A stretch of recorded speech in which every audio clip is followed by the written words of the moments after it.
Bapak Ibu dikumpulkan karena ini ada tugas. Difoto boleh Mas? Difoto dulu. Nanti. Warahmatullahi wabarakatuh. Waalaikumsalam warahmatullahi wabarakatuh.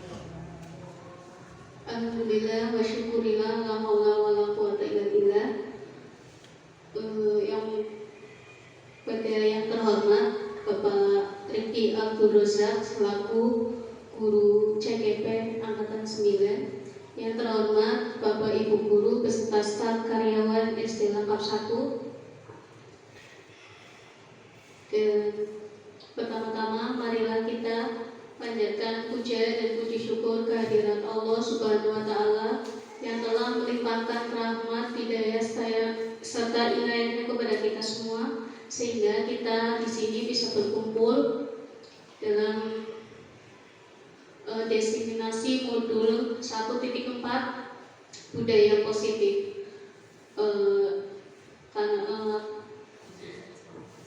Langsung saja kita buka acara ini dengan bacaan Bismillah bersama-sama. Bismillah. Acara yang kedua yaitu sambutan perwakilan guru senior SD Lengkap 1 kepada Ibu Fitriasi.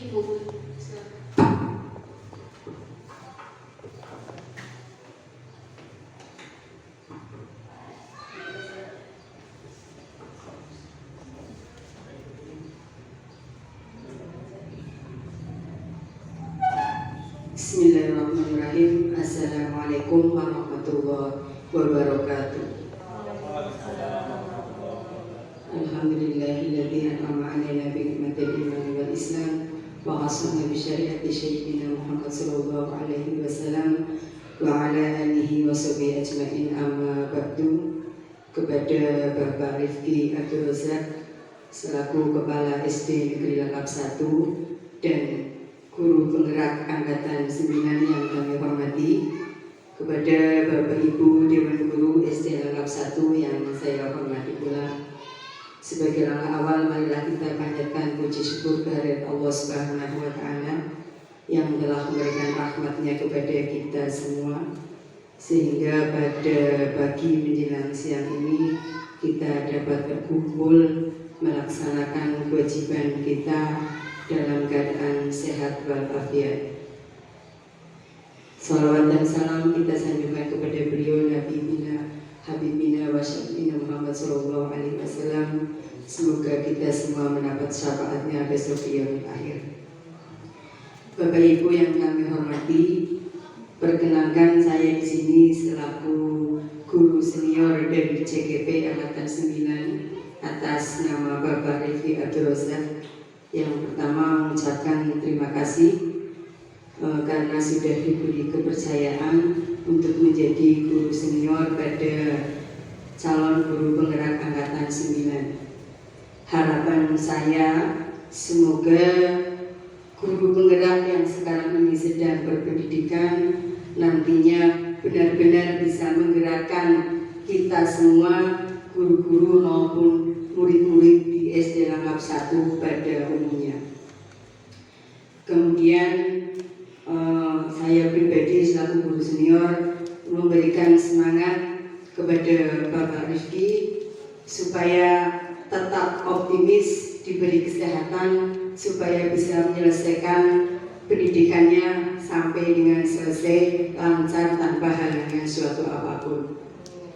Bapak Ibu guru yang kami hormati, pada kesempatan siang hari ini nanti kita akan diberikan beberapa materi yang akan disampaikan oleh Bapak Rifki, yaitu diseminasi modul 1.4 tentang budaya positif.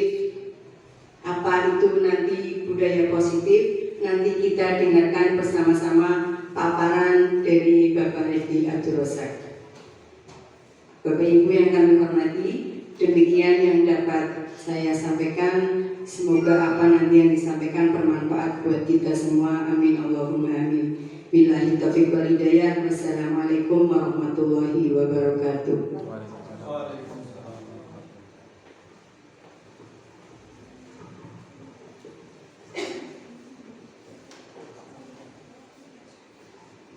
Untuk acara selanjutnya kita silakan langsung kepada Bapak Rifki Abdul Rosak. Monggo. Ya, terima kasih pada Bapak dan Ibu yang kami hormati.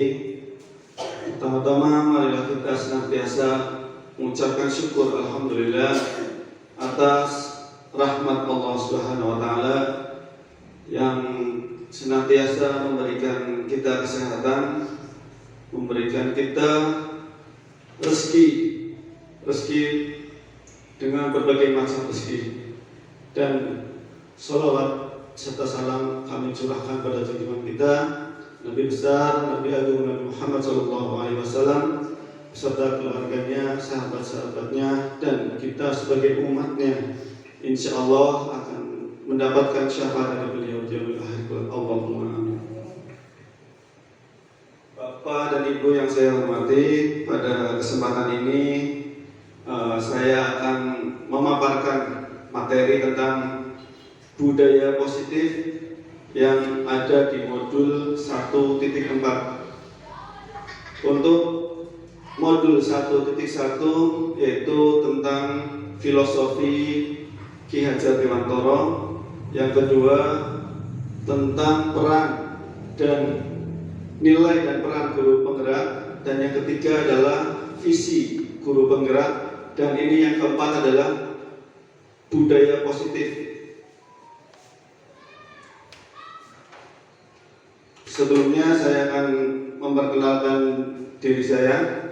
Saya sebagai CGP Angkatan 9, nama Rifki Abdul Rosak, dari SDN Langkat 01 Kabupaten Brebes, kelas 040. Itu tidak ada kelas. Langsung saja.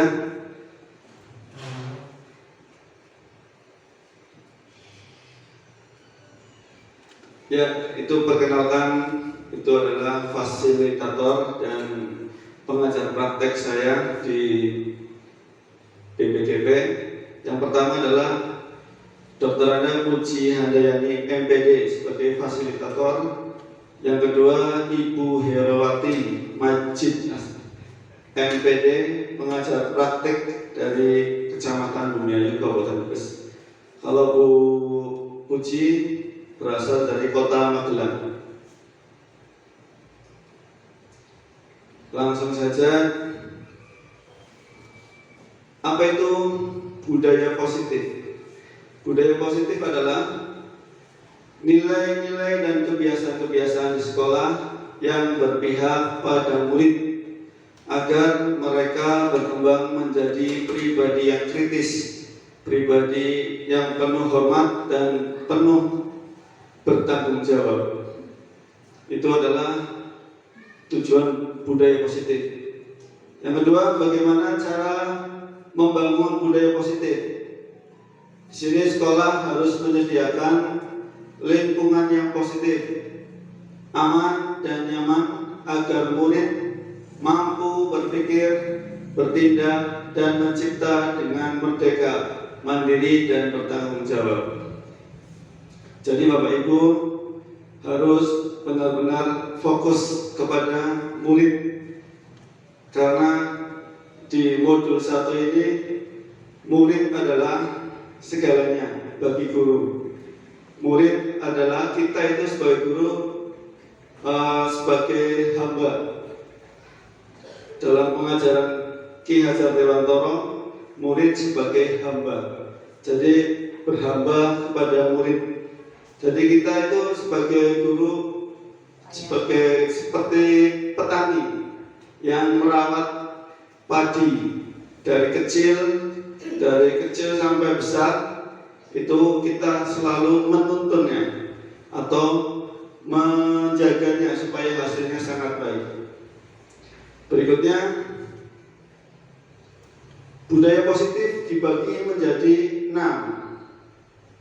Yang pertama adalah disiplin positif dan nilai-nilai kebajikan universal. Yang kedua, teori motivasi, hukuman dan penghargaan, dan restitusi. Yang ketiga, keyakinan kelas. Yang keempat, kebutuhan dasar manusia dan dunia berkualitas. Yang kelima, restitusi 5 posisi kontrol. Dan yang keenam, restitusi segitiga restitusi. Jadi di sini nanti kita akan belajar 6 ini untuk memberikan budaya positif kepada murid-murid kita. Untuk apa kita mempelajari budaya positif dan apa keuntungannya? Kita sebagai agen perubahan, seorang guru harus mampu membawa perubahan positif berupa budaya positif baik di lingkup kelas maupun lingkup sekolah. Di sini budaya positif dapat dibangun dengan menerapkan konsep-konsep inti seperti disiplin positif, motivasi, perilaku manusia, meliputi hukuman dan penghargaan, 5 posisi kontrol, penyusunan keyakinan kelas, dan penyelesaian masalah dengan segitiga restitusi. Disiplin positif adalah pendekatan yang menekankan pada pengajaran dan pembelajaran melalui pengembangan keterampilan sosial, tanggung jawab, dan kemampuan berpikir kritis. Fokus utama pada disiplin positif adalah membantu murid memahami konsekuensi dari tindakan mereka dan mengajarkan mereka cara mengatasi konflik, tantangan dengan cara yang sehat agar terciptanya lingkungan yang dapat menumbuhkan rasa dihargai dan menghargai. Jadi disiplin positif itu mempunyai tujuan. Yang penting adalah disiplin positif adalah terwujudnya motivasi intrinsik, atau intrinsik itu berarti dari dalam diri, dari seseorang dalam bertindak, sehingga mereka akan tetap melakukan tindakan yang positif tanpa adanya iming-iming hadiah atau berlakunya hukuman atas tindakan yang dilakukan. Jadi disiplin positif itu kalau kita menyuruh anak atau anak dapat ranking itu menurut modul 1.4 tidak usah diberikan hadiah.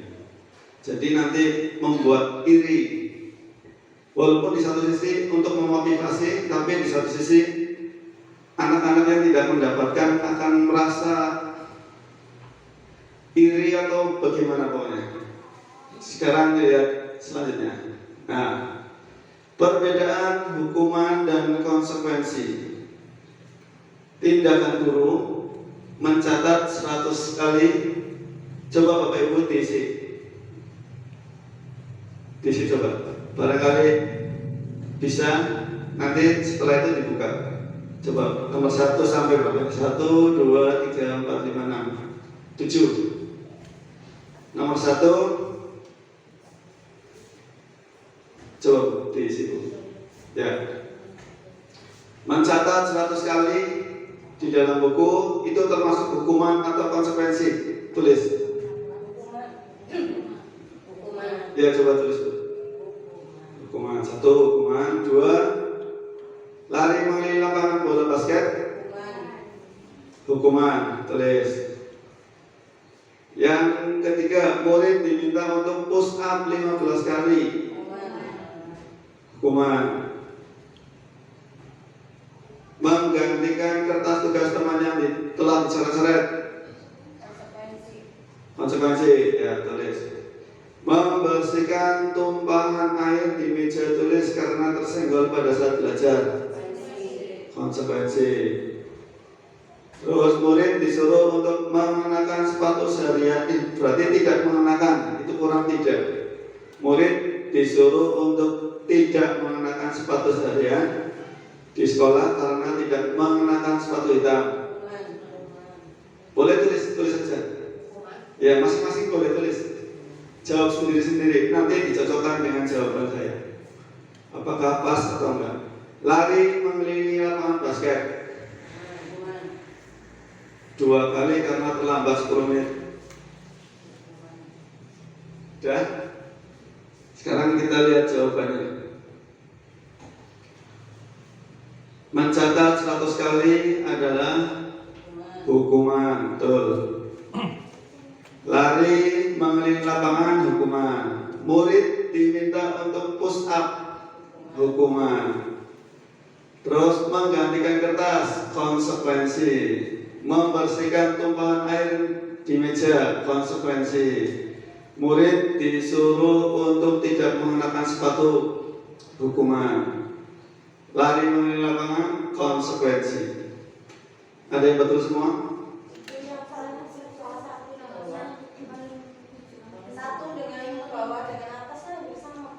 Ya, tapi kan itu di dalam pelajaran, dalam kelas. Mencatat 100 kali di dalam buku. Apakah sudah ada di keyakinan kelas? Yang lari mengelilingi lapangan. Karena mungkin guru olahraganya sudah membuat aturan, ya, konsekuensi pada saat mengikuti olahraga dalam kelas itu sudah diberikan keyakinan kelas, jadi masuknya konsekuensi. Ya, hampir semuanya sudah paham mengenai hukuman dan konsekuensi. Ya, yang berikutnya ini mengenai yang kedua, yaitu motivasi atau perilaku manusia. Dari Diane Gossen, Restructuring School Discipline. Yang pertama adalah motivasi eksternal. Satu, untuk menghindari ketidaknyamanan atau hukuman. Yang kedua, untuk mendapatkan penghargaan. Yang ketiga, untuk menjadi orang yang mereka inginkan dan menghargai diri sendiri dengan nilai yang dipercaya. Dengan mengaitkan nilai-nilai kebajikan yang diyakini seseorang, maka motivasi intrinsiknya adalah akan terbangun, sehingga menggerakkan motivasi dari dalam untuk dapat mencapai tujuan yang mulia. Yang kedua tadi, untuk mencapai tujuan mulia tentunya harus ada naluri, kehendak atau sifat positif dari individu atau yang kita sebut dengan nilai-nilai kebajikan. Nilai-nilai tersebut bersifat universal dan lintas bahasa, suku bangsa, agama maupun latar belakang. Ya, di sini kita sering mendengar nilai-nilai kebajikan yang ingin dicapai oleh setiap anak Indonesia. Kita kenal dengan profil belajar Pancasila. Bapak Ibu sudah hafal semua kan? Ya. Barangkali belum hafal, sekarang harus sudah mulai dihafalkan, karena ini tujuan dari pembelajaran yang akan kita terapkan ke sekolah atau ke murid-murid kita. Yang pertama adalah beriman, bertakwa kepada Tuhan Yang Maha Esa dan berakhlak mulia. Alhamdulillah, sekolah kita sudah mipil menerapkan beriman, bertakwa kepada Tuhan Yang Maha Esa dan berakhlak mulia tentunya. Yang kedua, berkebinekaan global. Ya, walaupun kita berbeda-beda, tetap harus mengenal satu sama lain. Tidak ada permusuhan, tidak ada pertentangan dengan kelompok lain. Yang ketiga adalah mandiri. Siswa dituntut untuk selalu mandiri, selalu belajar hidup mandiri, karena semuanya nanti akan mengalami atau akan melaksanakan kedepannya harus selalu hidup mandiri tanpa ketergantungan orang lain. Yang keempat adalah bergotong royong. Bergotong royong sudah pasti di sini setiap kelas sudah dibimbing, diarahkan sama Bapak Ibu guru, dan untuk selalu bergotong royong untuk minimal untuk kelas kita sendiri, umumnya untuk sekolahan kita. Yang kelima adalah bernalar kritis. Jadi anak-anak itu kita berikan materi, berikan pelajaran supaya untuk bisa berpikir kritis, untuk memecahkan suatu masalah membutuhkan diskusi. Jadi nanti Bapak Ibu, kalaupun nanti di lingkungan kelas kita harus membuat grup-grup kecil supaya anak-anak diberi latihan untuk bagaimana cara memecahkan satu masalah itu. Kita bentuk kelompok kecil untuk misalnya dalam hal pelajaran misalnya tentang pencernaan, terus Bapak Ibu guru nanti memberikan gambar atau sumber belajar baik video, audio ataupun yang lain untuk diterapkan ke anak. Jadi anak-anak supaya wawasannya tidak hanya terpaku pada buku. Kita persiapkan modul ajarnya atau bahan ajarnya supaya siap anak-anak bisa menerima dengan baik. Yang keenam adalah kreatif. Ya, kreatif di sini anak-anak untuk bisa menciptakan inovasi barang-barang apa untuk dikembangkan, misalnya membuat prakarya, kerajinan tangan, untuk bisa, kalau bisa dijual, kalau bisa, dan yang gambarnya bagus bisa dipamerkan atau dipasang di majalah TV. Itu adalah kreatif anak. Kita harus bisa menumbuhkan kreatif. Kreatif tidak hanya dalam seni saja, tapi olahraga juga bisa, pelajaran-pelajaran yang lain juga bisa, terutama yang berkaitan dengan teknologi IT. Untuk ini nggak ada pertanyaan ya Bu, belajar Pancasila ya. Dari mana kita mulai membangun budaya positif?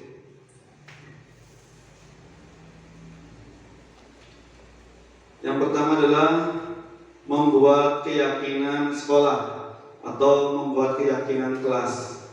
Di sini guru bersama murid menyusun keyakinan kelas dengan meminta semua murid untuk mengungkapkan apa saja peraturan kelas yang mereka inginkan.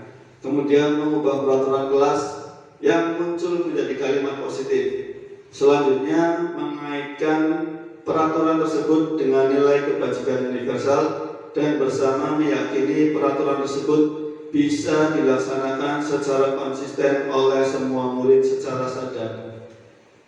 Jadi di sini keyakinan kelas itu kemarin saya mengambil gambar untuk kelas 6 contohnya,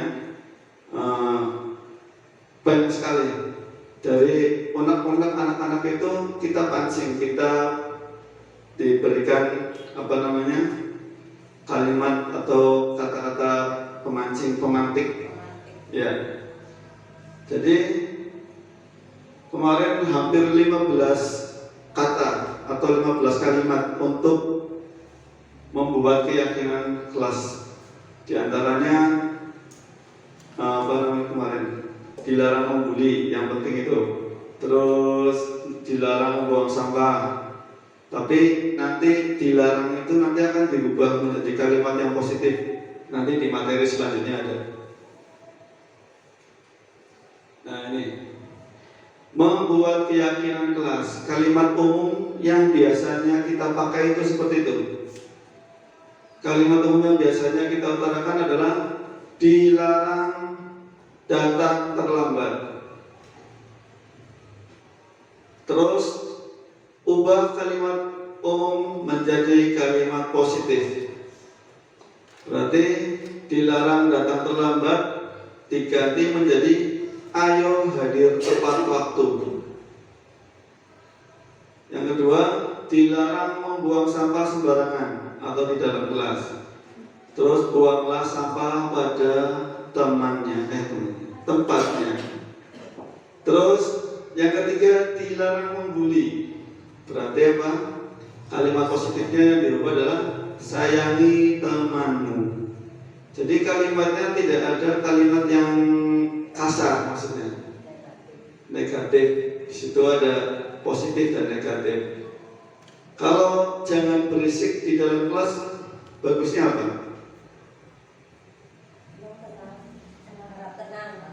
Harap tenang, ya. Boleh. Ya, tidak ada kata dilarangnya. Dilarang berisik, kayaknya kasar. Ya.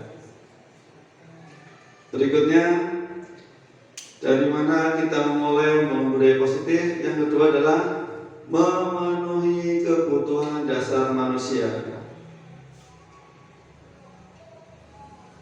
Di sini ada 5 kebutuhan dasar manusia yang harus kita penuhi. Yang pertama adalah bertahan hidup, yang terdiri dari keselamatan, keamanan, kesehatan, dan memiliki keturunan. Itu yang bertahan hidup. Yang kedua adalah cinta kasih atau diterima. Di sini terdiri dari keintiman, keanggotaan, keterhubungan, dan hubungan. Yang ketiga yaitu kesenangan. Di sini terdiri dari hiburan, kegembiraan, tawa, dan belajar. Yang keempat, penguasaan atau power. Di sini ada 4, yaitu kontrol, prestasi, kompetisi, dan pengaruh. Dan yang terakhir adalah freedom atau kebebasan. Di sini ada kemerdekaan, mobilitas, pilihan, dan kreativitas. Nah, di sini ada cara membuat keyakinan kelas. Yang pertama, kalimat umum yang bisa kita utarakan adalah dilarang datang terlambat. Ubah kalimatnya tadi, ayo hadir tepat waktu. Kebutuhan yang ingin dipenuhi itu termasuknya berarti apa tadi? Kontrol diri, masuknya berarti penguasaan, ya. Ya, itu kebutuhan yang ingin dipenuhinya. Dilarang buang sampah, buanglah sampah pada tempatnya. Keinginan yang dipenuhi adalah kesehatan atau bertahan hidup. Nomor 1 berarti. Yang ketiga, dilarang membuli atau sayangi temanmu adalah kebutuhan love atau kasih sayang. Itu ada 3 contoh dalam membuat keyakinan kelas. Nanti kita bisa mempraktekkan di kelasnya masing-masing bagaimana cara untuk membuat keyakinan kelas, dan nanti anak-anak apabila melanggar itu nanti diberikan konsekuensi atau ya tadi ada teguran atau restitusi. Nanti dijelaskan di halaman berikutnya. Dari mana kita memulai memberi positif? Yang ketiga adalah memposisikan diri. Posisi diri itu dibagi ada 5. Guru itu mempunyai 5 kontrol terhadap dalam posisi. 5 posisi kontrol guru. Yang pertama adalah penghukum. Yang kedua, pembuat rasa bersalah. Yang ketiga, sebagai teman. Guru itu sebagai teman. Yang keempat adalah kita sebagai pemantau. Dan yang kelima adalah manajer. Ini posisi kontrol biasanya banyak di sekolah-sekolah SMA yang lebih anaknya lebih dewasa atau udah balik semua, jadi lebih ditekankan. Berikutnya adalah posisi penghukum. Penghukum di sini adalah seorang penghukum bisa menggunakan hukuman fisik maupun verbal. Orang-orang yang menjalankan posisi penghukum senantiasa mengatakan bahwa sekolah memerlukan sistem atau alat yang dapat lebih menekan murid-murid lebih dalam lagi. Ya, di sini biasanya hukumannya lari, push up, ataupun dengan kata-kata kasar, dengan makian, itu adalah tipe penghukum. Yang kedua adalah pembuat rasa bersalah. Pada posisi ini biasanya guru akan bersuara lebih lembut. Pembuat rasa bersalah akan menggunakan keheningan yang membuat orang lain merasa tidak nyaman, bersalah, dan rendah diri. Yang ketiga, posisi guru sebagai teman. Jadi guru pada posisi ini tidak akan menyakiti murid, namun akan tetap berupaya mengontrol murid melalui persuasi. Posisi teman pada guru bisa negatif ataupun positif. Positif di sini berupa hubungan baik yang terjalin antara guru dan murid. Guru di posisi teman menggunakan hubungan baik dan humor untuk mempengaruhi seseorang. Yang keempat adalah pemantau. Pemantau di sini, memantau berarti mengawasi. Pada saat kita mengawasi, kita bertanggung jawab atas perilaku orang-orang yang kita awasi. Posisi pemantau berdasarkan pada peraturan-peraturan dan konsekuensi. Yang kelima adalah posisi manajer. Posisi ini di mana guru berbuat sesuatu bersama dengan murid, mempersilahkan murid mempertanggungjawab perilakunya, mendukung murid agar dapat menemukan solusi dari permasalahannya sendiri. Seorang manajer telah memiliki keterampilan di posisi teman maupun pemantau, dan dengan demikian bisa jadi di waktu-waktu tertentu kembali kepada kedua posisi tersebut bila diperlukan. Dengan menjadi seorang manajer, seorang guru akan melibatkan murid secara langsung dalam mencari solusi sendiri atas perbuatan yang dilakukannya, sehingga murid-murid pun bisa menjadi manajer untuk dirinya sendiri, sehingga mereka terbentuk menjadi pribadi yang positif. Ini ada beberapa kasus. Kemarin saya mengambil contoh Rafiq dan siapa itu? Afika ya. Kemarin kasusnya adalah kalau Rafiq itu datang terlambat dan kalau Afika makan di dalam kelas. Dan ini ada telah kejadian di sini ada Ani datang terlambat ke sekolah. Dia bertemu dengan Pak Dodi di gerbang sekolah. Pak Dodi langsung melarang Ani masuk dan meminta Ani untuk berdiri di depan gerbang sampai bel istirahat.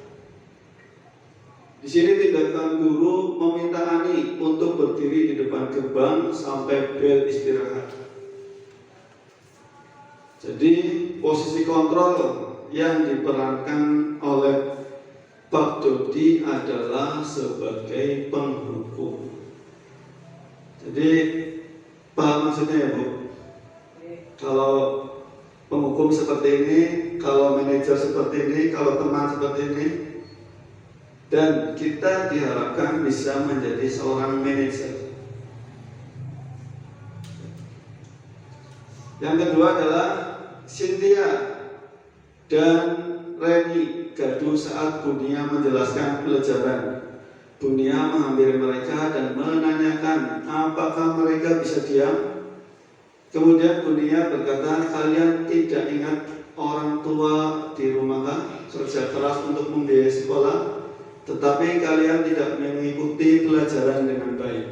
Nah, di sini tindakan guru itu adalah menghampiri dan berkata, kalian tidak ingatkah orang tua di rumah kerja keras untuk membiayai kalian, tetapi kalian tidak bisa mengikuti pembelajaran dengan baik. Di situ ada keputusan pembuat rasa bersalah, yaitu contohnya itu. Jadi seolah-olah anak-anak itu dibuat mempunyai kesalahan karena tidak menghargai kerja keras orang tuanya yang telah mencari uang dari pagi hingga sore, tetapi di sini mereka tidak mengikuti pelajaran dengan baik. Terus yang keempat adalah menggunakan segitiga restitusi dalam penyelesaian masalah.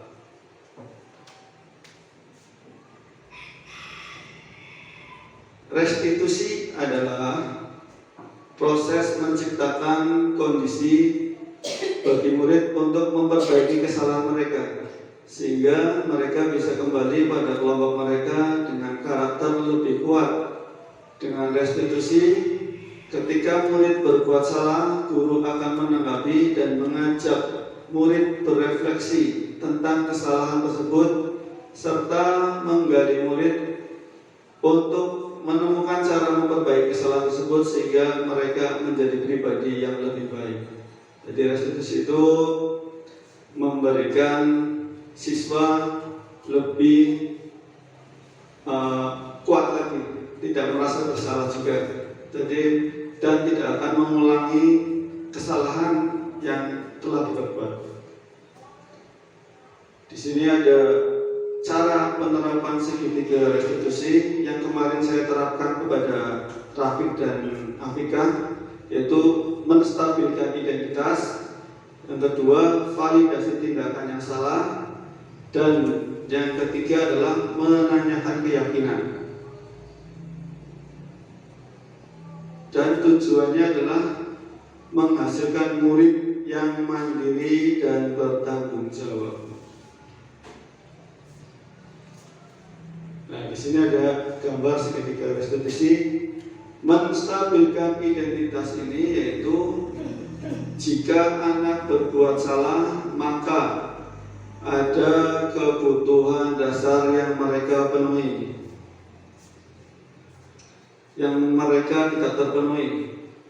Bagian dasar segitiga ini memiliki tujuan untuk merubah orang yang gagal karena telah berbuat kesalahan. Di sini ada beberapa pertanyaan, yaitu segitiga menstabilkan identitas. Menstabilkan identitas seperti yang di sebelah sini bawah.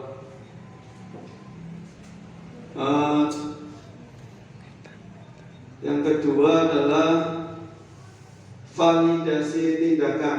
Validasi tindakan itu berada sebelah kiri. Validasi tindakan yang salah adalah konsep langkah kedua. Kita harus memahami kebutuhan dasar yang mendasari tindakan anak berbuat kesalahan. Menurut teori kontrol, semua tindakan manusia, baik atau buruk, pasti memiliki maksud atau tujuan tertentu. Ketika kita menolak anak yang berbuat salah, dia akan tetap dalam masalah. Yang diperlukan adalah kita memahami alasan melakukan hal tersebut sehingga anak perlu dipahami. Di situ validasi tindakan yang salah.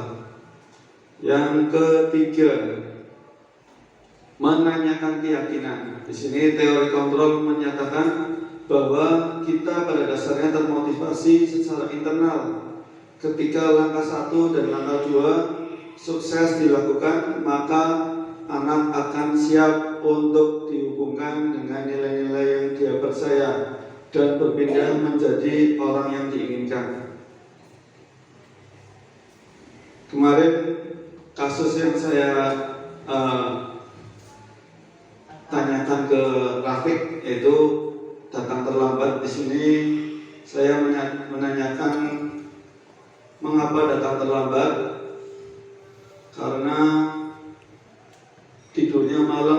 karena bermain game sampai larut malam, tuh menstabilkan identitas. Yang kedua, terus validasi tindakan yang salah. Maksud tindakan di sini adalah ketika kita menolak anak yang berbuat salah, dia akan tetap dalam masalah. Yang diperlukan adalah kita memahami alasan, yaitu tindakan yang salah itu alasan melakukan hal tersebut dan mempunyai solusi. Kita harus mempunyai solusinya supaya anak itu tidak mengulangi kesalahannya. Dan yang ketiga, menanyakan keyakinan. Keyakinan di sini adalah keyakinan yang ada di dalam kelas. Jadi, apakah datang terlambat itu sudah termasuk dalam keyakinan kelas yang sudah kita buat? Jadi tanyakan lagi sama anak tersebut. Yang satu, menstabilkan identitas, validasi tindakan yang salah. Dan yang ketiga, menanyakan keyakinan kelas. Contoh kasus di sini ada Junita, adalah siswa kelas 6. Dia sering tidak berangkat sekolah dengan alasan sakit. Tetapi teman-teman sekelasnya mengetahui bahwa sebenarnya Junita tidak sakit karena bermain di luar rumah saat siang sampai malam hari. Diketahui juga bahwa Junita tinggal bersama neneknya, sementara ibunya di Jakarta. Pada saat Junita berangkat, saya menemui Junita, kemudian berbincang dan melakukan tahapan segitiga restitusi. Di sini yang termasuk menstabilkan identitas mana, Bapak Ibu? Junita adalah siswa kelas 6, sering berangkat, menstabilkan identitas.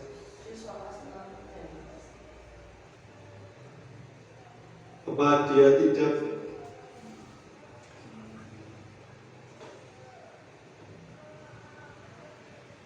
keyakinan kelas, datang tepat waktu dan selalu bersemangat? Itu keyakinan kelasnya. Identif, berarti menanyakan keyakinan. Validitas tindakannya apa?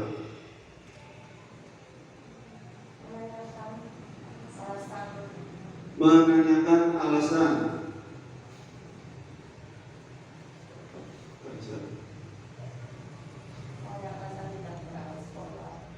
Ya, menanyakan alasan kenapa tidak berangkat sekolah. Ya, itu termasuk validasi tindakan yang salah. Untuk menstabilkan identitas, jika anak berbuat salah, maka ada kebutuhan dasar yang mereka tidak penuhi. Bagian dasar segitiga restitusi ini memiliki tujuan untuk merubah orang yang gagal. Berarti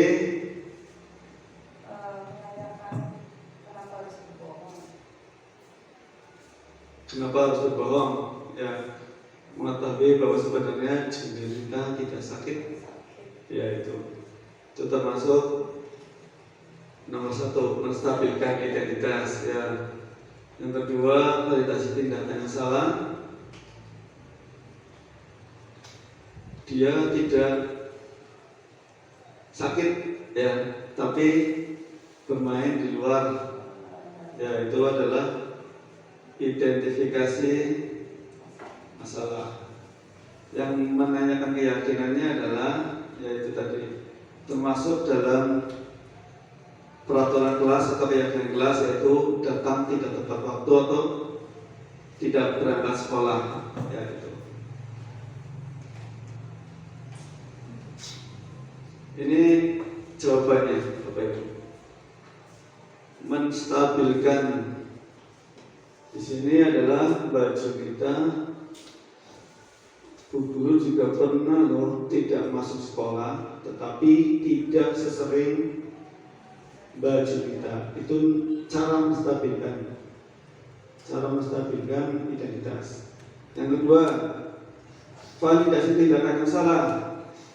kita menanyakan kepada anaknya, kenapa Mbak Junita sering tidak masuk sekolah? Di keterangan surat, Mbak Junita kirimkan tertulis Mbak Junita sakit. Apa itu? Benar seperti itu? Apakah benar seperti itu?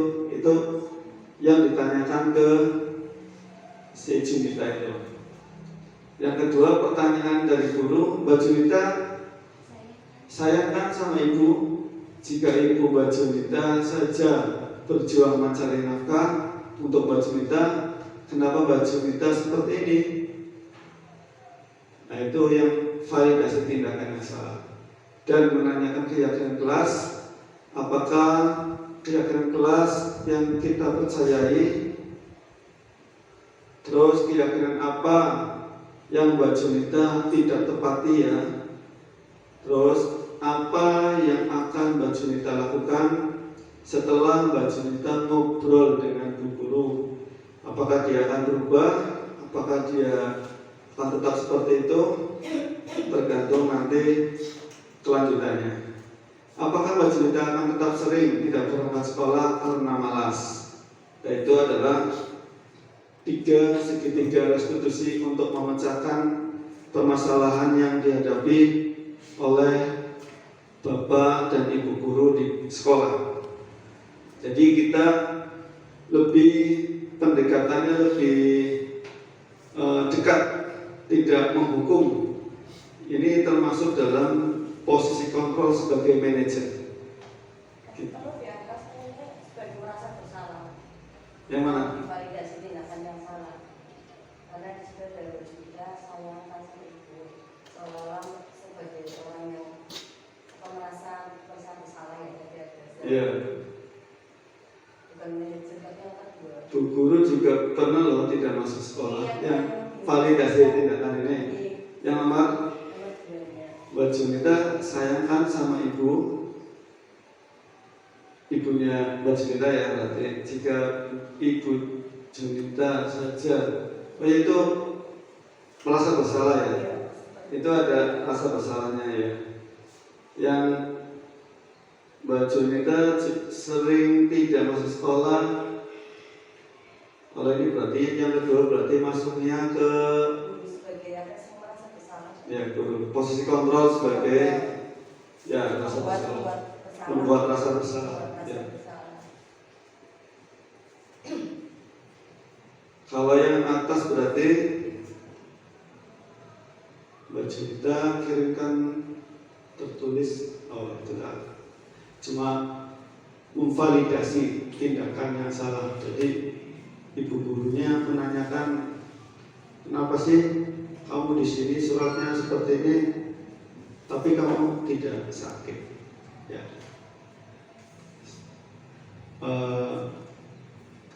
Kayaknya sudah berakhir untuk segitiga restitusi. Berapa menit, Pak? 48 ya. Nanti jangan dimatikan itu. Nanti kita akan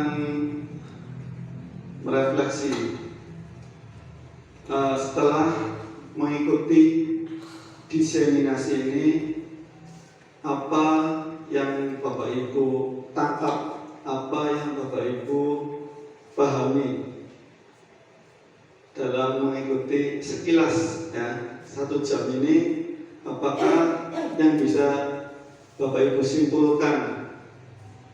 Setelah mengikuti diseminasi ini, saya paham bahwa dan saya akan keluar titik-titik agar budaya positif di negeri Langkap 1 itu tercipta. Jawabannya apa Bapak Ibu? Walaupun sekilas ya, karena Bapak Ibu hanya diberikan langsung materi, tidak membaca dulu, tidak belajar dulu.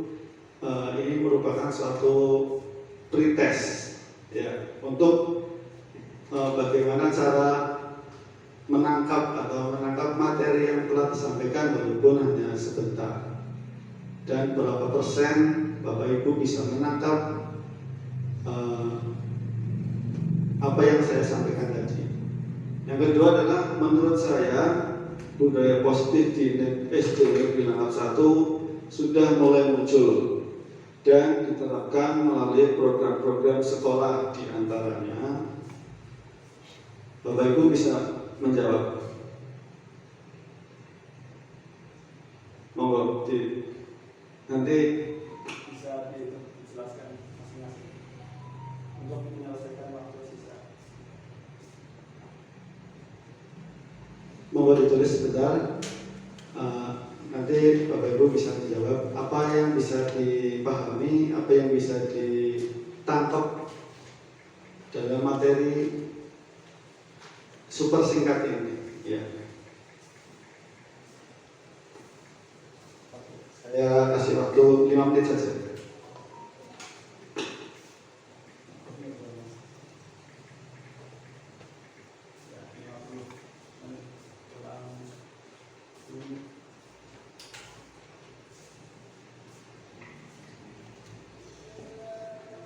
Sudah, Bu Fitri? Belum? Belum. Saya akan menerapkan setelah mengikuti destinasi ini, saya paham bahwa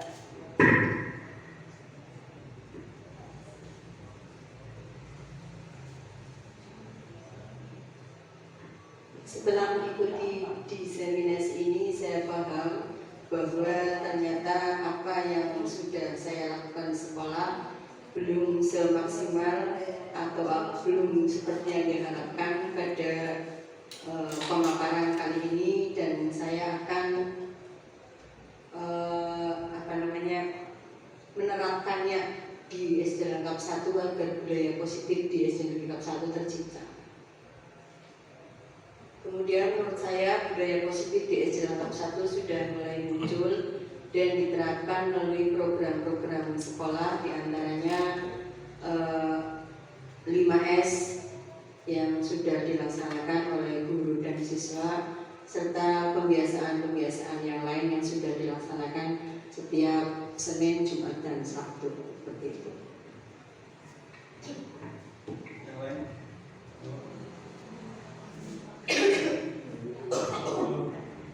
Ya, terima kasih Bu Fitri sudah memberikan refleksi yang telah kita pelajari pada siang hari ini. Dari apa yang kita pelajari, kita bisa menangkap sedikit, yaitu tentang budaya positif. Di sini ada 5 posisi kontrol yang sebelumnya kita tidak tahu, dan sumber apa tadi namanya, sumber kehidupan atau sumber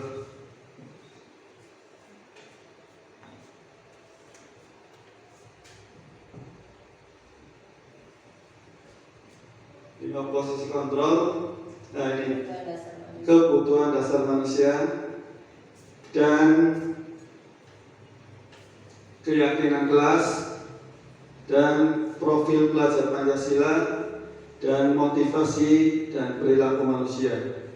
Itu yang bisa saya sampaikan pada siang hari ini. bisa ditambahkan Pak, Apa? budaya positif itu tidak bisa dilakukan secara instan. Ya, memang harus beri contoh atau lainnya dari guru. Ya, ya memang seperti itu. Gurunya memang harus menjadi teladan ya tadi kan. Makanya tujuan dari CGP itu untuk memberikan contoh atau keteladanan kepada siswa, supaya siswa itu bisa mengikuti apa yang diarahkan oleh gurunya. Ya, mungkin ada pertanyaan lain lagi. Barangkali masih ada ganjalan atau ada yang perlu dibahas lagi.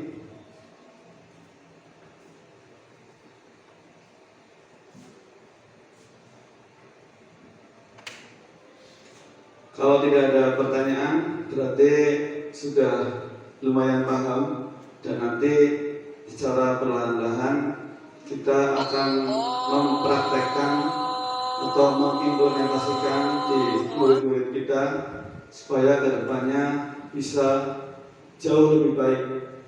Dan di sini karena persaingan di sekolah sekitar kita itu SD MI, jadi kita lebih menekankan agamanya juga tidak kalah dengan SD di sekitar kita. Itu saja yang bisa saya sampaikan. Kurang dan lebihnya mohon maaf apabila ada kekurangan dan mohon dimaafkan. Wabillahi taufiq wal hidayah. Assalamualaikum warahmatullahi wabarakatuh.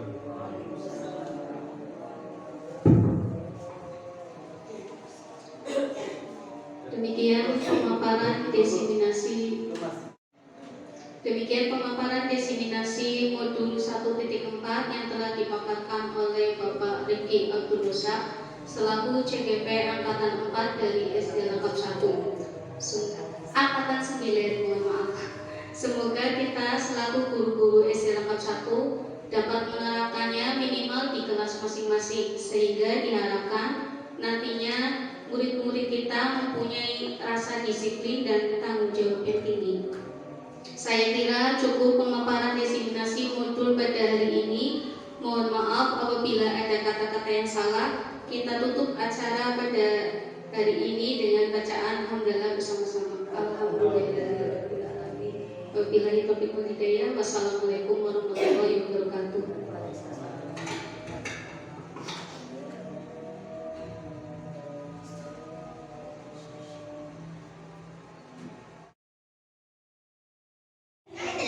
Di atas.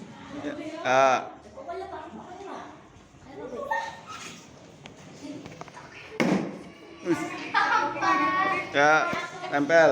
Luruskan. Satu aja boleh. Ya. 3 boleh. Jangan tinggi-tinggi lah, Im. Diluruskan. Ya. Halo.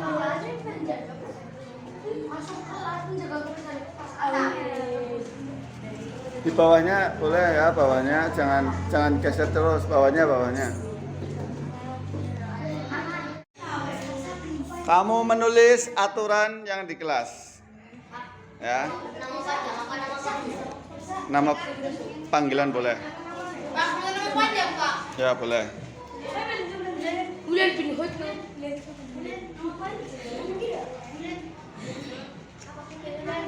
Ya.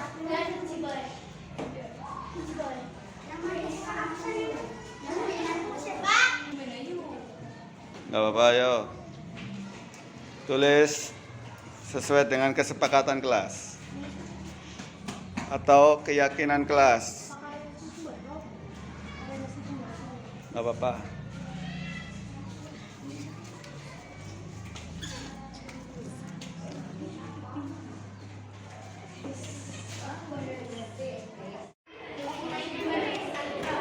Mengerjakan apa? Kelompok apa?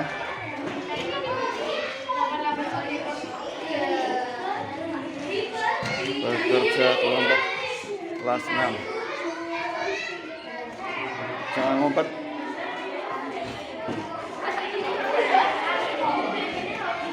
Oke.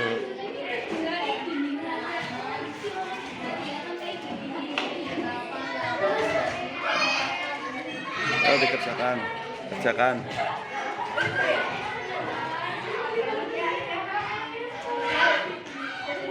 Salsa kelompoknya siapa ini? Salsa.